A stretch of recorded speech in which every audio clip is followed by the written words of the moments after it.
If you're, or just uncomfortable, you don't even have to be an introvert, but you experience bias and you don't feel like you can speak up. You don't want to rock the boat. Yeah, you're going to get so tired of hearing me say this conversation. But when I used to do essay and gender misconduct work, there was a great organization called Green Dot. I think they're still around, not the financial company, but it is a company around this idea that if you want an environment to change, it starts from every small act. And there's a couple of mantras that they have that I've adopted, not all of them, so I'm paraphrasing. But there's just kind of this, if you see an act, you're direct, you speak up, you say what it is, you call it out, boom, it happens. There is a delay where you decide to say it later based on the circumstance that you are in or the environment that you know to be true for you. Or you delegate based on the hierarchy of things of who you are, or tenure. It could be whatever that identity is that you may not feel comfortable in this kind of quote unquote majority space, whatever that majority space is. So what does that look like? Again, if you're direct and you're in the moment and someone says something off color or there's a bias that's very clear that makes you feel uncomfortable, of course, you would just kind of speak up in that space because you feel comfortable to do that and call that thing a thing and then begin to rechannel the conversation.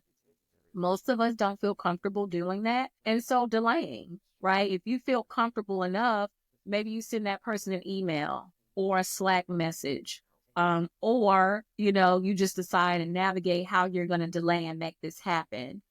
The other piece is delegate. If you know that there's a person that's an influencer in the space or in the room or has influence or power, quote unquote, and you have built a relationship with them because you've been communicating on some type of level, potentially, that person can speak up for you after you've had a conversation with them. Those are not an exhaustive list, but I tend to go down those 3Ds to give people an idea of what to do. For example, let's say that there's a company lunch and every single time, and again, I'm making this very low level, but we can always build from there. There's a lunch and there's all red meat. There's always red meat. There's never any other options. There might be a little vegetable here or there, but there's really no consideration for those who are vegan or have religious reasons why they cannot eat red meat. And you just got there. You don't really want to say anything. But if you feel direct, you'll pull whoever is organizing the food on the side and say something. Or you can send an email later and just ask, hey, to your manager, hey, does anyone know who coordinated the food on Tuesday? I just want to send an email or just say to you as well that I cannot eat that type of food. Let me interrupt there because what would that email look like? I think that, first of all, the delegation part, that actually never crossed my mind. So that's, even for myself, very helpful. But can you give me an example of, in the moment, if you're direct or if you're going to delay or if you're going to go and delegate, in either case, what does a message look like that? Because people are like, oh my God, am I going to get in trouble? Is that too mean or whatever? Are there specific words or a specific style that you would suggest? Yeah, I always like to use the sandwich method. I don't know if you've heard of that before, but I'm sure you have. You start with something positive, you get to the point, and then you close it with something positive. Some people don't like that style. I particularly like it. It's worked for me, and I've shared with others it's worked for them. So say, for instance, if you're direct, you see the person kind of setting up the food. They look like the coordinator. Hi, Brian, are you the person that, sets up the food? And let's say it's you. And you say, wow, I really appreciate this spread. There's always a spread that's, here. And I know that's really beneficial for us because we work late hours. But I am a vegetarian. I would love to help you or if you have options that you can consider next time for myself, because I'm sure I'm probably not the only one, but I didn't want to just speak up about it. And again, thanks again for having this spread for us. The same in an email, you would just, either let the manager know. And again, if you feel the environment's kind of strange, you can say to the manager, do you mind carrying this forward? Not really mentioning me, please. But could you just kind of mention this anonymously that this is something that I observed? And this is something you can do whether you don't eat the meat or not. Again, if you get outside of yourself, right, and we call a thing, we'll begin to start seeing our eyes open and go, wow, this is all red meat. I mean, we vegetarians are gluten-free or whatever the case may be. We're not considering that. Delegating is that piece that I just shared, right? That delay was sending the email potentially to the human resources person or your manager. The delegating is asking that human resources manager or person of influence. They can be an individual contributor to speak up on that particular incident.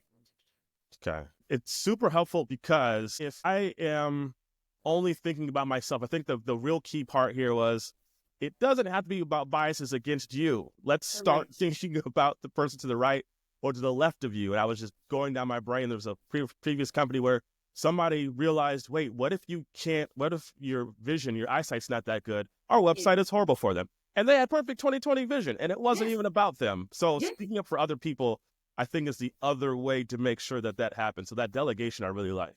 Yes. And these are all building blocks, Brian. So remember, if I'm doing the 5K in another neighborhood, I'm gaining information that I didn't even know that I can transfer over to the workplace.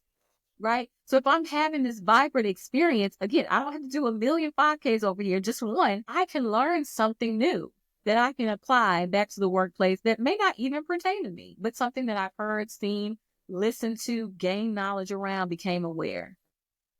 Yeah. Okay. Let's take the focus. We were talking about managers and what they can do. I want to talk about me or I for the person that's listening for themselves, especially for women and people of color or any kind of protected group, let's just say. Yeah. How could women, especially and people of color, how do they empower themselves to like fully show up? I know companies are like, we want you to be your full self. And even myself, I'm like, I'm not going to bring my full self because I don't know. Should we be bringing our full self? I mean, if we should, how do we empower ourselves to fully show up and thrive? Yeah, that bring your authentic self to work. Y'all pray for me. I'm a Southern girl. I just shoot it straight. Bring your professional authentic self to work. You know y'all don't want to see me. You don't want listen. You can see me down, okay? But I'm not bringing my authentic self because my authentic self may be something that's true to me, right? And also something that I just don't want to show if I'm really authentic, right? So I like to say, bring your professional authentic self to work. So if you know that the values of that company are again, I'm very general here, you build up. Everyone wears blue at this company. That is just the thing. Why are you showing up in pink? You saw that the company wears blue. Now, you can wear blue, but you wear different variations of that shows you, that expresses you, right?